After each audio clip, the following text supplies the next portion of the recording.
So the topic of this video is when we can make certain approximations to make the mathematical equations a little easier to solve.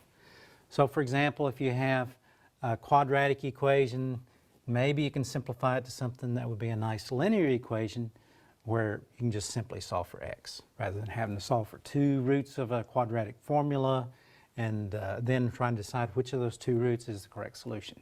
So we're going to use something that the OWL homework refers to as the 5% rule.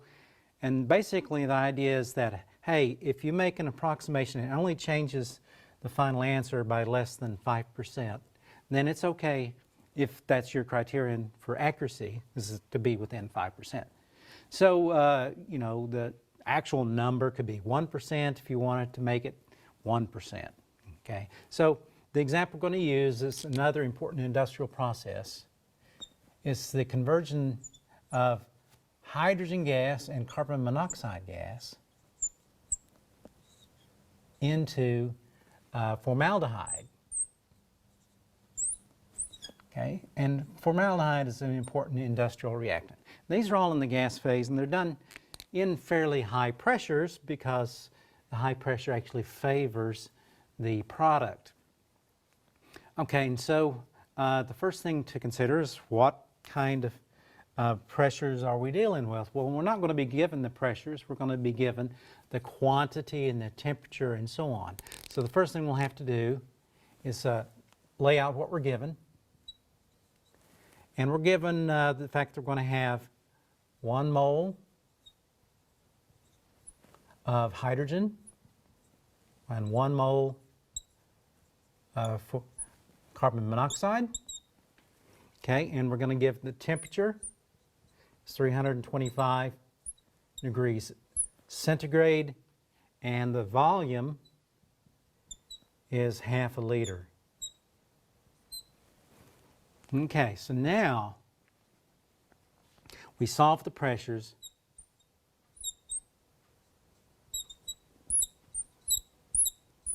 All right, so we need to solve for pressure, so let's rearrange PV equals nRT.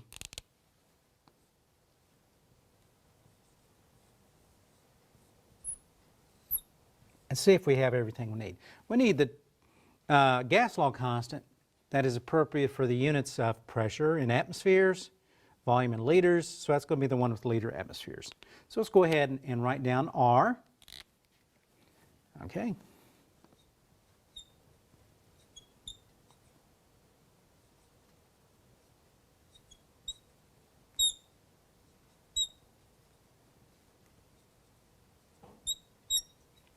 So 0.08206 liter. Okay, we got liter. Atmospheres, and well, that's what we're solving for. Mole, we have mole. And Kelvin. Oh, we don't have Kelvin.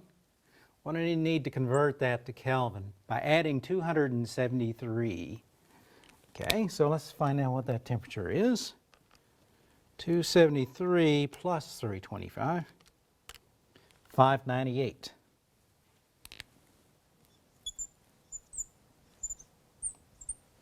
All right, so it turns out that when you solve for the pressure, the initial pressure, you get 98.2 atmospheres.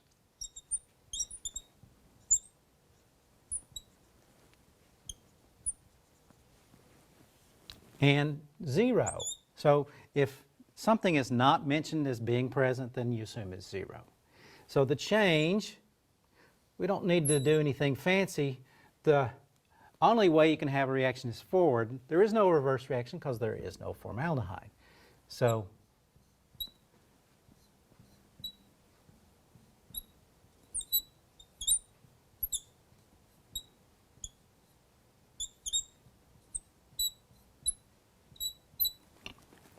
all right, so those are the equilibrium concentrations. Now the other thing that we frequently do with an ice table, and again we're going to have to do it, is to write the equilibrium constant.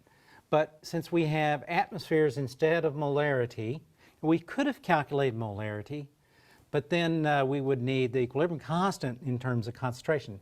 But in this problem, we're not going to be told that. We could calculate it from it, Kp, but we're just going to give you Kp.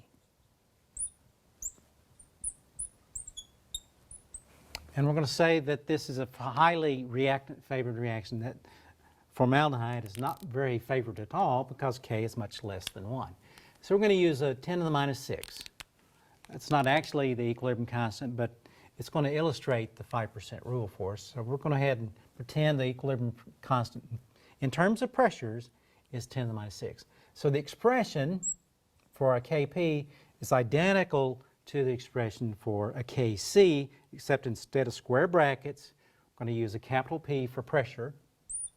So we need the pressure of the reactant to the first power divided by the pressure of the product to the first power divided by the pressure of the reactant to the first power.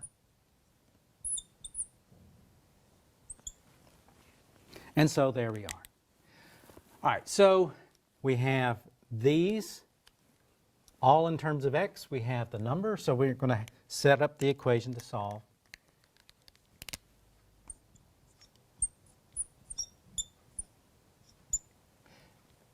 And it's going to be x divided by 98.2 minus x, now squared. Now, you might be tempted to say, okay, well, I can take the square root and solve for this. That'll make the denominator a nice linear expression in terms of x, but it'll give us a square root x in the numerator. That's terrible. So instead, what we're going to do is say, all right, well, since this is not very much product favored, then maybe x will be very small. And if x is very small, then this final number is not going to be very different from 98.2. And the criterion is says, okay, if x won't change this number by, if we make this approximation with the 5% rule, and then if we don't make the approximation, then we should get the same answer if this approximation is valid. So what we're going to do is we're going to make the approximation and then see if x is indeed 5% of 98.2 or less. So let's first of all figure out what that number should be. 5% of 98.2 is about 5, right? So kind of in my head saying, okay, that's about 100, and what's 5% of 100? 5. All right, so if x is smaller than 5, we're good. All right, so now we're not saying x is 0, not saying x is 0. So the numerator is x is small compared to 98.2. We're not saying it's 0. So I'm going to use the approximately equal symbol.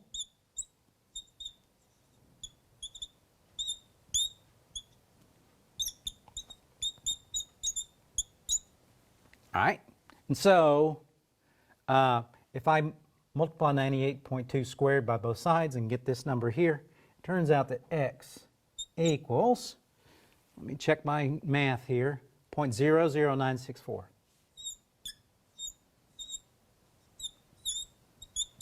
And that number is much smaller than 5. So if we actually take x and subtract it from 98.2, basically we get 98.2. All right, and so this approximation is definitely valid. Remember, the basis of the approximation is saying x is small compared to 98.2. It is small compared to 98.2. We can't say it's 0 because if we said it was 0, we'd have a number equal 0, and that can't happen unless, of course, the number is 0, but it's not. Okay.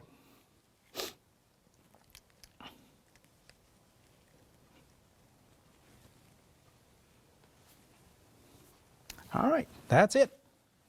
All done.